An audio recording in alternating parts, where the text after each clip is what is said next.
Welcome to the Human Handbook Podcast. I'm your host, Dr. Adam Tice.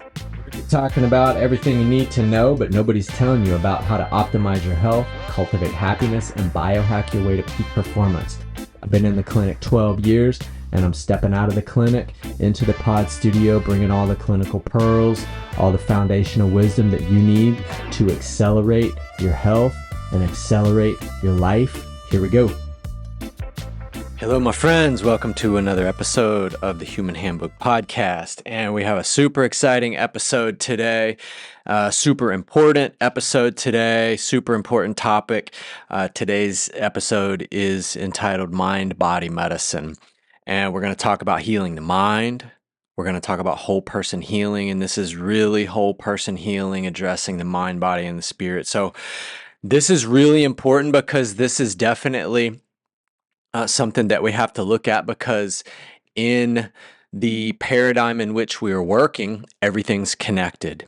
In the naturopathic paradigm and in many of the ancient systems of medicine that have been time tested and proven, everything's connected, and there is a deeper analysis that is needed. And I think that this is something really important to look at. And this is what I mean by looking into the era and ushering in the era of personalized medicine.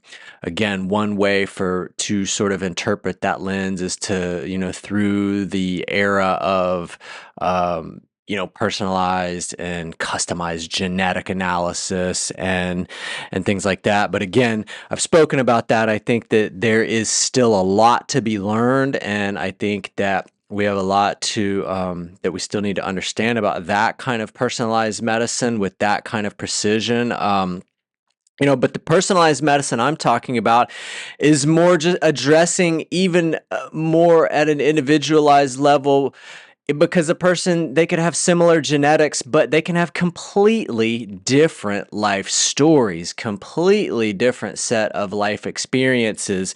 And that's more the level I'm talking about, where we're actually going to go deeper. And so in today's episode, we're going to kind of unpack what the dominant school of medicine has to say, and how their approach to the mind-body diagnoses are. How do they approach that with DSM criteria and prescriptions and pharma? We're going to talk about that. I want to introduce also and talk a little bit about what the origins of the mind-body medicine are, and so how we can get a better understanding of that. And we're going to talk about some of the theories and some of the things that have been put forth, and the things that you'll see out there and come across. And then we're going to also provide some solutions. We're going to talk about, really putting a multidisciplinary approach together, where we're going to be addressing truly a personalized mind-body medical paradigm. And the end game here is to create happy, healthy, integrated human beings. And that's the trip. So we gotta unpack this a little bit. So everything is connected, and the mind and the body are intimately connected. And many times when I take cases and I talk to people, and again, when I've been in the clinic, for about 13 years now, and when we take cases and we talk to people that have really serious digestive issues, or they have really serious health issues, just about almost every single time, I cannot put a number on it, but above 90% of the time, there's some kind of drama or trauma or karma that the person, and when you start talking about the person's issues, they often will know exactly where things stem from. Now, what to do about it, that's a different conversation. That's more of the conversation that I'd like to have today, is to at least open that door and start to talk about that. And again, the goal being to create and cultivate happy, healthy, integrated human beings that that are really, achieving their peak potential here on the planet and doing what they came here to do. At least that's kind of how I look at it. And if we can set the stage and set the table and set the environment all right, so a person can actually step into what their purpose is and activate and actually realize that potential of their being. The side effect of that is that you will be happy, more healthy, integrated, balanced, grounded, just a good member of the planet Earth. And that's what we need. So everything's connected. Let's get into this, guys. So, um, you know, I think, what do you mean by mind body medicine? Well, I'm talking mostly about the most common stuff. I'm talking about depressions and anxieties and adjustment disorders and depressive disorders and these kinds of things like this. Those are the diagnoses that you will hear and that I hear people kind of repeating to me. And, I think that's a really that is one way to approach things. And I think, putting a label on things and identifying things, I mean, that is definitely something that needs to be done. And I'm going to propose and introduce a different way of doing that because I think that is essential. But I think the diagnostics as they are now in the psychiatric field and in the world of prescription medicine, this has become so common. And those systems are operating with partial information. Those are operating with information that was proposed as theories years ago, and those theories have been since disproven and proven false. But nonetheless, they've become the gold standard. They've become the standard of care for depression and anxieties. I'm talking about the world of SSRIs and serotonin meds and the world of benzodiazepines and anxiety reducing medications. These drugs, these drug categories, they do nothing to address the root cause of this.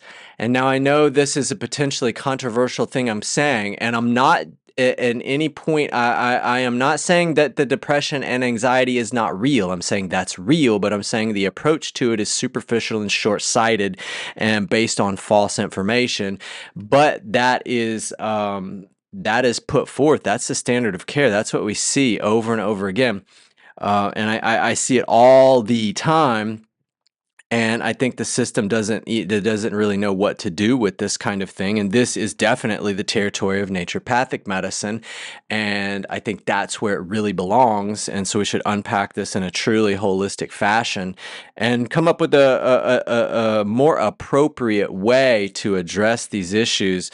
I think the truth is, the pharmaceutical practices came out of the Dark Ages and they came out of the Middle Ages, and what we see now is a remnant of that. And the physician has become the high priest, and the pharmaceuticals are basically the remnants of a witchcraft that need to be disproven because there was a sleight of hand that has happened, and they have been positioned at the forefront as the dominant school, and that was partly due to the brilliant positioning and the outcomes of things like the Flexner Report and things like that in the early 1900s. That was a 100-year plan. That was a 100-year strategy, and we have to understand that many of the components of what I'll call for now the machine, the pharmaceutical machine, those plans were put in place years ago, and many people don't quite understand that this is not just a 2 or 3 year game plan. These are generational kind of plans that are in place and in motion, and the machine is running, baby. And if you don't know that this is going on and you do not understand that this is going on, you will get digested by the machine. You will get swept into the cyclone, the pharmaceutical cyclone. And what do I mean by that? I mean, next thing you go in because you don't know where else to turn, you have no options, and you go to your primary, or you try to seek out some assistance and counseling, and next thing you know, you're on an SSRI. Then the next thing you know, you have some side effects from that drug, and there might be one or two other drugs that are put on board. And next thing you know, a couple of years go by, and you got 5 or 6 pharmas on board, and you're wondering what happened, and your depression and your anxiety is actually worse, because what they don't tell you is that there's a black box warning on all of those SSRIs and many of these drugs that are dispensed regularly, and that black box warning is a black box warning. It means pay serious attention to this, and you can check this stuff out. You guys can go to normal websites, a site like rxlist.com, and type in any pharmaceutical, type in any of these drugs we're talking about, and you can pull up basically the drug insert, and usually that black box warning is there, right there at the top, and that's the drug insert, and that's the part where it says, basically, I'll paraphrase, but you'll get the point. These drugs actually make suicidal ideation and depression worse, and you should monitor them closely. And so please explain to me or the insanity here, where the chief concern is depression, and then we give a substance, and then the side effect, after effect, direct effect of poisoning the system with that is that it's going to make your condition worse. Okay, it makes no sense. It's inverted reality. It's insanity. And that's what I'm ringing the bell on. And again, I'm not the first person to ring this alarm, but it still needs to be brought to light, because a lot of people still don't know this. They still don't understand this. I talk to people every week that have never heard of this. So if you've heard of this and you know this, great, but I think the majority of people, a lot of people still don't. And, again, we're looking for real solutions. So that's kind of calling out the elephant in the room. And that's the first part of this mind-body journey, is realizing that the solutions that have been given to us, that have been spoon-fed to us, aren't really solutions. And they're not really going to provide a deep level of healing that's going to create a happy, healthy, integrated human being. They're going to create more derangement, because, again, what the dominant school of medicine doesn't seem to understand is that you cannot poison, trick, coerce the body into being healthy, into being happy. And this is a big deal. The serotonin theory and the black box warnings, these have become the gold standard. They were oversimplifications of the neurotransmitter sciences, and I think we still have only scratched the surface, the tip of the iceberg, with understanding how those neurotransmitters are contributing to mental health, what role they're playing. There's such highly individualized genomics happening here, and I think that's going to take us. AI might be able to help us kind of figure some of this out to speed that learning curve up. I'm sure it's coming down the pipeline to dial this in, and I hope we do. I hope that we do get to an era, and we may, because we are in the early days of what's going to be a tremendous acceleration in the technology, and we're going to see some changes over the next 5-10 years that I don't think we've seen in the last generation, in the last 20, 30, 40 years. So, buckle up, guys. It's going to be quite a ride. I mean, I'm super excited. I'm a proponent of technology. I'm a proponent of natural lifestyle and natural living 1,000%.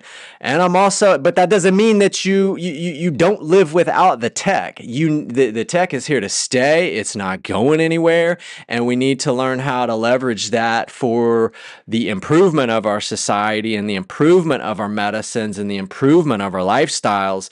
And this is just the beginning. So, to go all the way back to the beginning, I think the roots of mind-body medicine, at least in the paradigm and the way that I have learned, is through the lens of Ayurveda. And Perhaps we should do a full episode on just the Ayurvedic journey of consciousness into matter and understanding at a deeper level, which the Ayurvedic sciences certainly provide a framework and a better, more practical, pragmatic understanding of this journey of consciousness from the space element into the physical matter, which is our body, into the physical level, that 3D level. We got to look at all that, and Ayurveda provides a tremendous lens with which to view that through, with the manifestation of the individualized consciousness. And I think we can use some of those frameworks, looking at the different levels and the layers. And again, I don't want to go into super detail on the Ayurvedic journey of consciousness into matter, but just to put that seed there, and we'll water that seed a little bit and sprout that and flower that and unpack that, I think, another episode. But this is the understanding that the body is composed of multiple bodies. You have physical bodies, you have breath bodies, mental bodies, intellectual bodies, emotional bodies, spiritual bodies, and all of these have their own nutrition. They have their own metabolism. There is a kind of digestion that is happening here. And that is something, that is a key point that I'd like to just spend a few moments on and introduce and talk about a little bit. The physical digestion we've talked about, and we're going to talk about it more because we always are talking about it. And that's the physical act of digestion, of transmuting the food into the pure essence, into that rasa, into that basic level of nutrition that's going to nourish our physical systems, our cells, our tissues, our organs, our systems, and we have to have the digestion, assimilation, elimination processes all working. And we have those processes happening in all the layers of our being. So the physical layer, yes. The breath body layer, the mental, emotional, the intellectual layers, the spiritual layers, they all have a kind of nourishment. They have nutrient requirements that need to be met, and they are different in every layer of the body. The breath body, I'll oversimplify as we go through these, just to get the idea. We need to be breathing properly. Bringing in the breath is one of the primary ways that we bring the energy, the prana, into the body through proper breathing using the diaphragm. And through the food and the breath are the primary channels, the primary methods that energy, which is known as prana in Ayurveda, is energy, or we could say vital energy or vital force is another way to say that. That is your energy. And those two first layers we have to tend to. And then the mental, emotional, intellectual layers, all of those bodies are going to need their own kind of nourishment. And that's going to be individualized based on a person's constitution, their personality. And all of us know that we need those kinds of things. Some of us need, we know that we need that quiet, contemplative time that nourishes and calms our emotion and our mind and our spirit. And if we don't get that, then we get off balance. Other people, they need to socialize. They need the connection. They need the socialization. They need to talk things out about, to sort out their mind and their emotions. Other people need to write. They need to journal. They need to note things down to kind of iron out their thinking processes and the noise in their mind and the noise in the emotional field and the mental field. So this is the kind of thing, this is personalized. This is medicine. And these are personalized prescriptions that we need to be aware of. This idea, this concept that, number one, we are composed of multiple layers, kind of each holographic, that is laid on top and superimposed upon one another to create this quantum biological phenomenon that is the human being. It's an amazing thing. So being aware of this kind of a full body and whole person approach, Ayurveda gives us the framework to do this. And this is something that we can unpack and again, prescribe individualized techniques and methods as medicines. Some of those might be breathing exercises. Some of those might be mantras or affirmations. Some of those might be other exercises like journaling, writing, fire ceremonies. Many of these things, this is all medicine. This is mind-body medicine. And this is stuff that seems on the surface to the uninitiated or the ones that don't understand this, that might seem like a bit woo-woo or a bit out there. But the quantum science and the new science tells us that all this is very, very real and that we can affect change on the physical system by working through some of the other bodies. And then that information is going to trickle down and read out on the physical system, and it's going to have an impact. It's going to have a positive impact. So this is a big deal in the world of mind-body medicine, looking, and this is beginning to kind of say, we first got to look at the existing system and see, number one, how is that system doing? And we need to do this as a medical field. We need to do this every once in a while, and we need to do this in our own lives. And we need to do this in different dimensions of our lives and of our worlds.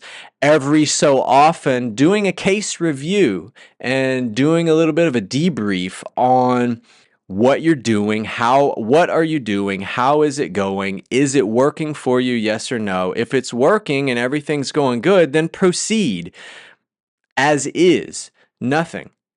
But if it's not working, then we need to reassess and reevaluate and reformulate and recalibrate. We need to look and see. We need to find another way. If it's not working, we need to find another way. And again, I pick in the mind-body field, I pick depression and anxiety because I think just about everybody can identify with, there are many flavors of those, and there are many different flavors of those, many different variations of those. And I think all of us have that happening to some degree. A little bit of that is normal. Welcome to Earth.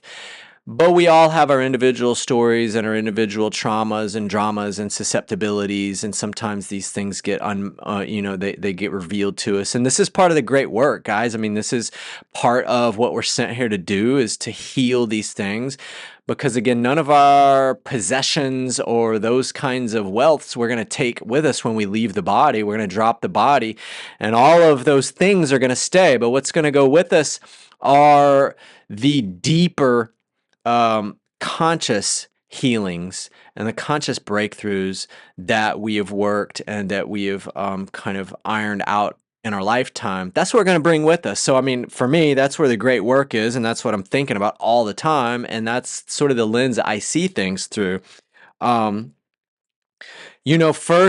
these are these things, and to say a little bit more about looking and investigating, again, to just use depression and anxiety as conversation points, we need to look and make sure that we're understanding these correctly, that we're taking a whole body approach. And another thing that we need to do is we need to make sure that there's not a metabolic origin. Make sure that there's not a physical origin of this. And this is where having a practitioner that has some kind of medical background can help you kind of connect the dots here, because this is very real. What if there are, for example, thyroid issues, inflammatory issues, blood sugar issues, some genetic polymorphisms, toxicities, all these different things. And that's a short list. There are more that you should look at, but these things can create anxieties or mood issues. So you need to make sure, if the blood sugar is going up and down, that can be creating energy ups and downs and mood swings and these kinds of things. So the way that I kind of phrase this, hormonal swings and blood sugar swings and these types of things. And I say, are you getting taken for a ride by your hormones or by your blood sugars or something else that has a metabolic origin? Part of a good medical workup is, in a good, true mind, body, personalized, whole person approach, you're going to need to look at all that stuff. So again, I'm walking in both worlds here where we are leaning and relying and gaining some information from a proper workup, a proper medical workup. And that's, in my opinion, one of the main things at the dominant school of medicine that I really lean on is kind of the diagnostic side of that, as far as like looking at blood and labs and imaging and things like that. And I speak that language, and I think that that's really important to be able to speak that language, because you need to be able to rule in or rule out or investigate if something's going on at a metabolic level. Thyroid, blood sugar, inflammatory. I mean, there's more toxicity, digestive issues. The list goes on and on. But you need to be able to rule that out, because a lot of those things are really easy to fix. Nutrient insufficiencies that can cause these issues. You need to be able to look at that ground level, that physical level. It's super important, and that level is pretty easy to tidy up. And that is. You tidy all those things up first, and along the way, symptoms do improve. Mental symptoms, depressions lift, anxieties subside and fade. Things get better along the way, guys, in the method that I'm employing, where we are working from the ground up and identifying obstacles to cure, and identifying and removing obstacles to cure, cleansing and detoxifying the blood, the lymph, nourishing the body, stimulating the vital force. All this stuff we've been talking about, that we got to do all that workup, and that's all kind of happening pretty early on in my world. And you identify this stuff, and you start to make these corrections to correct metabolic origin of a mind-body imbalance, depression, anxiety, or otherwise. And those things start to shift, and those depressions start to lift, and that anxiety starts to fade. And all of a sudden, somebody that was going and checking themselves into going to the emergency room twice a week because their panic was so bad and they were having panic attacks, all of a sudden that person is leveled out a little bit, and they're able to start to live a little bit more of a normal life. And this is the kind of thing that I'm talking about, creating happy, healthy, integrated human beings. That's the goal, people. That's my goal, and that's my personal goal, and that's my goal for my patients and for anybody that's listening to this too. So we have to heal the traumas, we have to heal the dramas, we have to heal the karmas. These are all the things that are going to be laid in front of us as we live our life. And the longer you live your life, the longer you're on this planet, this stuff will come up. Again, the flavor of it and the intensity of it will vary from individual to individual. But we got to dial this in, and this is where we really are looking at a personalized era of mind-body medicine, where we're taking a multidisciplinary approach, and we're leveraging the wisdom from some of the ancient traditions like Ayurveda, and we're looking a little bit closely, and we're not hanging our hat completely on a DSM criteria and getting attached to a label, and then getting attached to that label, and then neurolinguistically reinforcing that pathology into our mind every time we say, I have XYZ 1, 2, 3 episode. That is the oversimplification. I think that's still a very superficial approach, and we need to open our eyes and open our minds to look into this a little bit of a different way, because this is something that is a big, big, big deal to me. It's it affects all of us in varying degrees, but either personally or you have a family member or a friend that is impacted by some kind of a mental health issue. And this is a huge, huge deal, guys. I feel really strongly about this stuff. I think this is super important. If we really want to create happy, healthy, integrated human beings, we got to take a whole person approach that's personalized, that's full spectrum, that looks beyond just DSM diagnostics and outdated neurotransmitter theories. We have to actually look a little closer at this and then spend some time, because it's not an overnight fix. There's still no quick fix. This is the journey, and this is the long game.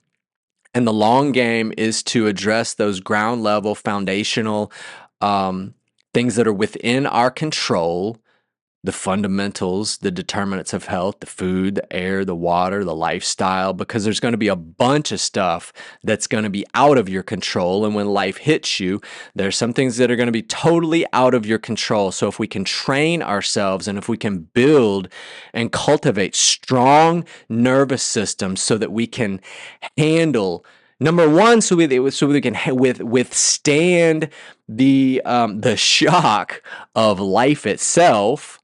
And then so we can get ourselves balanced and hopefully be happier and healthier and more integrated, so we can start to hold that charge and hold that stronger energy in the nervous system, so it can actually get the breakthrough, get that kind of really the big breakthrough that we need is to create a strong nervous system so that we can be happy, healthy, integrated human beings.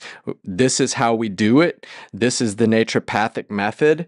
Our tools are going to be our naturopathic tools, and this is something that is going to be new to a lot of people, but I think this is super important. This is what's going to give you the breakthrough in the mind-body dimension, and that's where we're going to pause today, guys. That's the download. That's the mind-body download. That's the whole person healing download. This is still the tip of the iceberg. We're going to talk about this more in future episodes, but we're planting seeds. We're going to be watering them along the way.